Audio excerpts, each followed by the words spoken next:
Stop the wars! Basta! Enough!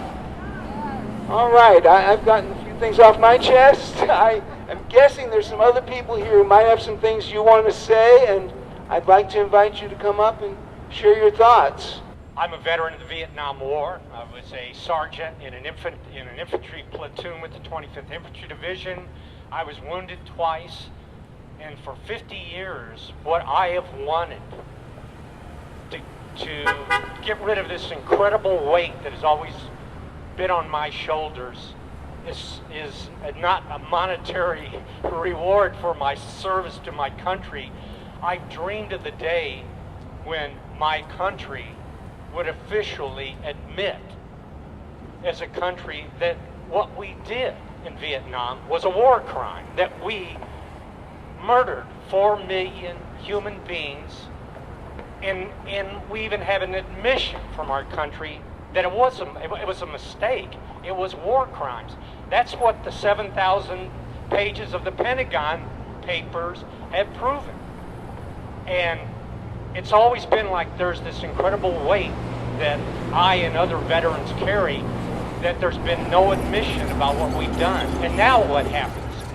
We have September 11th, and for 17 years it's been obvious to me that Osama bin Laden won. We are spending trillions upon trillions upon trillions of dollars going into the bank accounts of a handful of white, elderly, middle-aged men who ride around in limousines, and the rest of this country is falling to pieces. We even now have a fascist portion of this population that has managed to get hold of the government.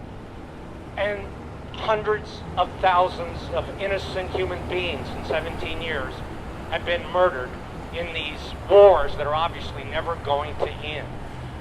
Something has to be done. Why can this country, why cannot we as a people see the truth and demand? Hell, let's start at a local level.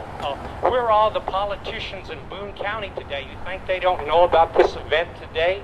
Why aren't they here? How about some admission, even at a local level, by people who have been elected to serve our needs, that there are things that are going on in this country that are simply criminal? War is a major crime. How can we not have people representing us? Why can we not have people that have the courage to say that? Let's start at a local level. Let's put some heat on these people that represent us here locally. Why aren't you here today? Well, something has to be done. This October, I turned 72 years old, and I would love to go to my grave knowing that we have a nation that abhors war, that abhors the murder of human beings. And we somehow managed to we found almost, it seemed like it went 2 weeks, it was 2 weeks of hearing about the great military hero, John McCain, who we all admire for this incredible courage, even though it's pretty obvious that no one was asking, by the way, before he was shot down, where was he dropping those bombs? But instead, at a national level, we sure find the interest and the spirit and the will to acknowledge the heroism. Heroism is something that this country really is big on. But trillions of dollars being spent, hundreds of thousands of lives, it's got to stop, and it's got to stop now. And it's got to start at a level like this, at a national level. And we need to start making sure that we get a little bit of support from the people that are supposed to be representing this. If you're someone who is smart enough and suave enough, sophisticated enough to be elected to public office, well, by God, you need to know the difference between good and evil. You need to know what's right and what's wrong. And if you're not, you need to get out. All of them need to get out. We have to stop it now. That's why we're here today.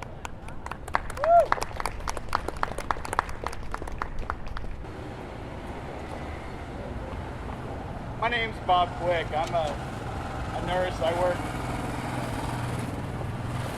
This is going to be kind of short and sweet. I'm about taking care of people, not killing people. That's it. One too much. It's important.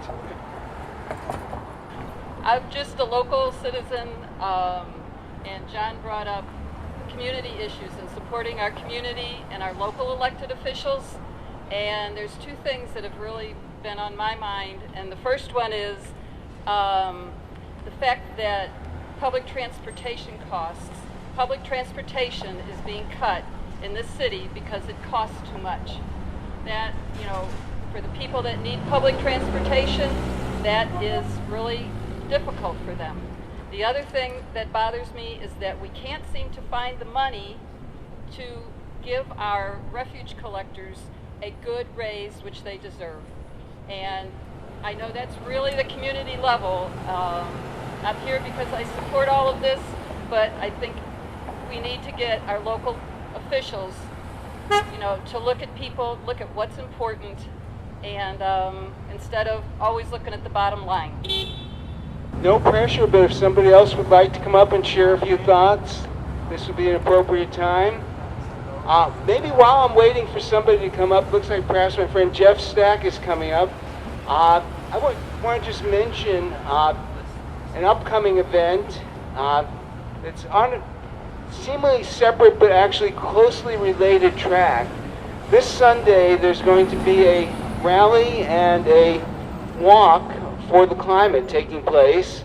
It starts at 1 p.m. We're going to gather at Courthouse Plaza.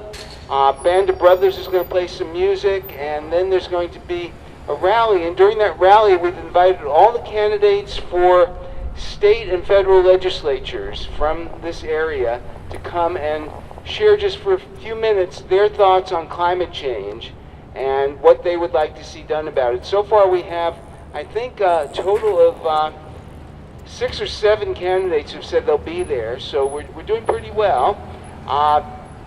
And we're encouraging the others. I've been trying to reach out to them and encourage them to come and speak. After the rally, we're going to walk 5 kilometers. That's optional if you don't have the time or energy to do that, and rather just come to the rally. That's great. We want you to be there. But we are going to walk 5 kilometers, which sounds longer than it is. It's just 3 miles. And we hopefully will get some good visibility for climate change activism. But what I wanted to say is that these issues are inextricably intertwined. It's not just that the U.S. military is the largest single producer of greenhouse gases on the planet, which is the case, but it's also the fact that the money that is being squandered on wars and militarism, and we're spending as much money on the military here as about 10 other countries put together, the next 10 biggest spenders. So we are really in a situation where we're squandering a huge, enormous sum of money on war and militarism that could be going into building the infrastructure for a clean energy, sustainable economy that would serve our children, our grandchildren, and those who come after them. So it would be entirely appropriate to bring banners and signs to this event on Sunday that says stop the war on the climate, and that ties together our outrageous amounts of military spending and our destruction of the climate. And we're seeing the results of that in real time right now. It's not hypothetical or future. It's what we're dealing with. Mark, good to be with you all today. It's as we know, kind of in this country, we have this audacity of imperialism and just kind of arrogance. I mean, you see it reflected on the front of the building here. What does 9/11 mean to the people of this country? It's some flag the size of a whale, U.S. flag. I mean, that's, we should be having a time of silence, a time of memorial. In fact, if I could, I'd urge us all just to think for a moment here about the millions of people who have been impacted by these horrible wars abroad, including indeed the thousands who were killed in New York City, in Washington, D.C., and Pennsylvania. Just a moment of silence, if we could, to think of all victims of war and aggression. Thank you. Back in 1993, I believe it was, Steve Jacobs and I joined with folks, a group called Voices in the Wilderness. Kathy Kelly was the founder of the group, and they were bringing delegations to Iraq back then, before the Second War, to give people across the planet, and especially in this country, a glimpse of what Iraqis were going through. There were the sanctions, the ongoing sanctions where people were unable to provide adequate food and medicine for their nation because we were limiting what oil production there was and telling them what they could and could not buy. And so it led to the death of well over 1 million people, mostly children, a large part of them children. And so when we went there, we looked and we went to hospital after hospital, we went to see, we saw children dying from waterborne illness. They drank water, they were thirsty, and drank water that was contaminated, water that couldn't be treated by chlorine because it was banned as a chemical that could be brought into the country. It was a war crime, ongoing war crimes, as John's talked about, and the thing about it is, we have such a short memory, or else, our politicians want us to shorten our memory because the thing was that we were told that the attackers of 9/11, the criminals indeed, that they did so because they hated our life or what we stood for. Well, and in fact, they had legitimate grievances. Among them that were cited were what the United States was doing to the people of Iraq, the children and others of Iraq, through the sanctions, through the war before that killed way over 100,000 people as well, a war that decimated all the infrastructure of that nation. They destroyed water purification plants. This was during the first war under Bush. Bush won, and they targeted all kinds of facilities. One of the things we also saw there was one of the human reminders of the first war. Where we went to a place called the Amaria Shelter in Baghdad, an underground bunker, safety space that was going to be safe for families. But what happened was there was an air raid and an air raid warning.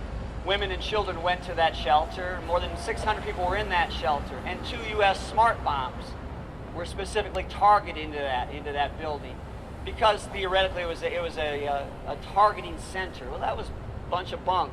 Instead, well over 400 people were killed instantaneously there.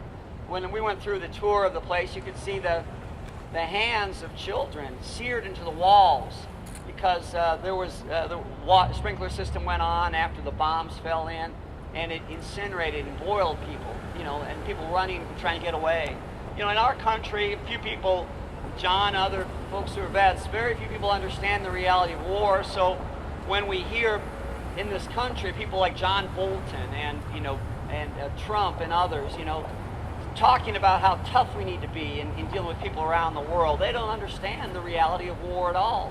It's fine to export; it's good for their business buddies, who help reap the profits from building weapons of war. But we obviously, as a people, and we here are among the folks, and there's a wider awareness around the planet. I'm convinced, of our interconnectedness with other people. So we need to keep on pushing against that push from our country to try to isolate individuals, isolate nations. One other last thing I'll leave you with. One thing that Bush, I heard him. They were playing remembrance speeches, and he talked about how they convened a commission to try to do what they could to prevent such future attacks as what occurred with 9/11. And what they focused on, of course, is increasing security. Let's spend more money on the borders. Let's spend more money at the airports, all these kind of other things. Well, you take out the oxygen of terrorist causes by providing people the needs that they have. Be it potable water, drinkable water, food to eat, adequate shelter, not by more bombs being sent abroad or by worrying about trying to make us more safe through arming ourselves. We make ourselves more safe in this world by caring for those around us and recognizing our common humanity. But the other thing that kind of got to me, I have to say, John Bolton, getting on the airwaves yesterday, our national security chief, supposedly, but anyway, talking about how the United States, it gets back to some of the earlier comments really, the United States should not be held to account in this international criminal court. That we're boycotting, we're not going to participate. Only other nations commit war crimes. Well, when we just see the world through the lens of the world's top bully, the imperialist power, the major global power on the world stage, we have a real limited awareness of what we are doing and our actions are doing to the world's people. Obviously, John Bolton, most all our presidents have been war criminals, and I do relish the day when finally folks are held to account. And though indeed, I don't want to mix this up. I mean, obviously, I want to make sure vets are cared for. We have an obligation to our veterans, men and women who wear a uniform and follow these orders. They're orders that I find reprehensible, but they follow the orders. We need to do what we can to try to help restore them, and indeed look at the war victims abroad. And the best way to try to show our care for the war victims abroad is by waging no more wars. I'm a member of Rockbridge Christian Church, Disciples of Christ. This is a small congregation in southwest Columbia. We are totally in support of no more war and no more victims. There are 4 of us here today from Rockbridge Christian Church, and we are here because our statement of calling joyfully obligates us to not separate our faith lives from public life. We are here because it's a matter of standing up for the right things. We do practice knowing the difference between right and wrong. And it's right that we're here to witness. It's right that we're here to be saddened. It's right that we're here to also have hope. We are one of perhaps 3 faith communities in Columbia who support no more war, no more victims. Hopefully, our presence here and in other events to come will encourage all faith communities to do the same. Thank you. I'm Rebecca. I'm just a citizen, nothing special. I'm not a veteran, but thank you for your service. I just wanted to share a little bit of why I'm so grateful to you here today, and thank you for standing up and rising up against the powers that be. In the olden days, it was easy to see who is in power, who is in charge, because if you didn't do what they said, they would take you into the town square and have you drawn and quartered, right? So there was no question if you go against the ruler, exactly who you were going against. But that also created the problem, of you know exactly who to take out of power if you want to change things. Easy. So at some point in the evolution of America or of civilization, we came up with this new construct where the people in charge just use surveillance and control of your activities and your schedule, and then normalization in order to control what we do and do not believe in. So that is what we are living under today. It's not clear who we're rising up against. It's a whole system of things. And that's why it's so important to do this, what you're doing today. Rise up, get rid of the normalcy of war, get rid of all of the activities that make lives be lost, and get rid of the people that are making that happen and put new people in charge. So thank you. Yes. Are there others? Maureen? So I'll keep it pretty short and sweet. I think that sign, "Peace is patriotic," pretty much sums it up. And really shame on conservatives for trotting out our veterans and saying, "Oh, thank you for your service. Let's all grovel at their feet for their service," which was so important, but then cutting their benefits behind their backs. Shame on them. That's all I have to say. It's pretty short for a politician, or would be. We don't have to have somebody speaking the whole time. We can just make a visible statement by our presence. I think people need to see other people taking a stand and saying what they're feeling and thinking. And I think that's a reason why it's important that we get out here. We don't want to keep our candles under bushels. We don't want to, it's great to do cyber activism and send email to an elected official or send a letter to the editor or contribute to an online forum. But when you get out in the actual real life world and are physically present and showing yourself to your neighbors, to the members of your community, to students, to young people, to older people, it communicates something. It communicates that people are engaged in the process in one way or another. And we certainly need more engagement. And I guess one thing I'll give a little pitch for here is sustained engagement. In other words, we have a situation where every now and then we will have a rally around the time of an event or something, and then we aren't out for a visible thing except for maybe our weekly demonstrations. And there are 2 weekly demonstrations here in Columbia each week for peace.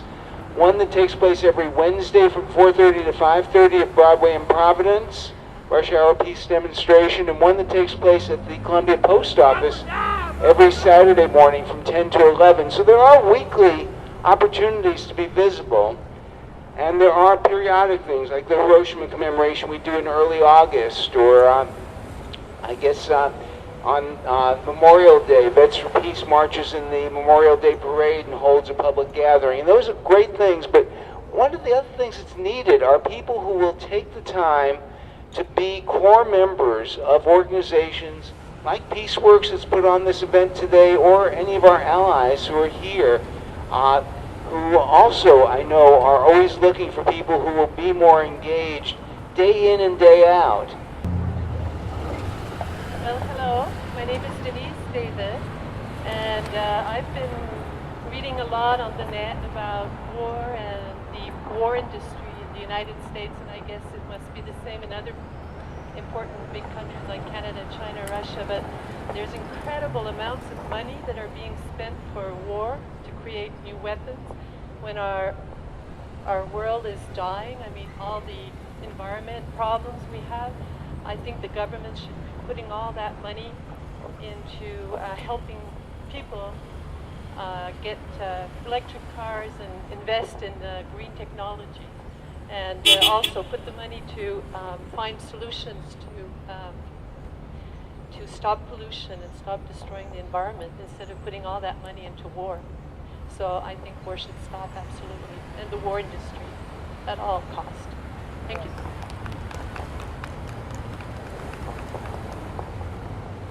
Thank you, Denise. Anybody else would like to speak? Joan! Come on up, Joan Wilcox.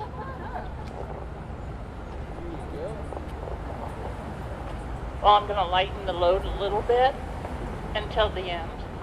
But on 9/11, all those many years ago, I was out milking goats. And I expected some help from my husband. And he didn't come, and he didn't come, and he didn't come, so I put the goat away. I went in the house, and he's looking at TV. I said, "What are you looking at TV for?" He said, "Joan, somebody has run their planes into these Twin Towers in New York." Well, there were 2 things pretty startling about that. One, that it would even happen, but 2, we were leaving for New York the next day. Fortunately, we were going to upstate New York, but it was still just like a whole earthquake hit us. We packed, we took care of what we had to do, we drove. There was nothing on anybody's mind wherever we stopped about it was all about the Twin Towers. Got there to my sister and brother-in-law's house, and there were 5 of us there. Bill's sister, brother-in-law, Bill and I. We did nothing for the time we were there but watch the TV. And we watched what happened, and we said, this is kind of the beginning of the end. We said, they're going to crap this up so badly. And we all sat there and said, this is a police action. This is not a war. These were people that had an argument, And this is how they solved it. This was not a war attack. We did say it was the beginning of the end, but I'm telling you, with people like us out, we are not going to let it become the end. We are going to keep going, we're going to keep going, and we're going to keep going, and we are not stopping. We're not giving this over to the likes of who's in the White House. Yes.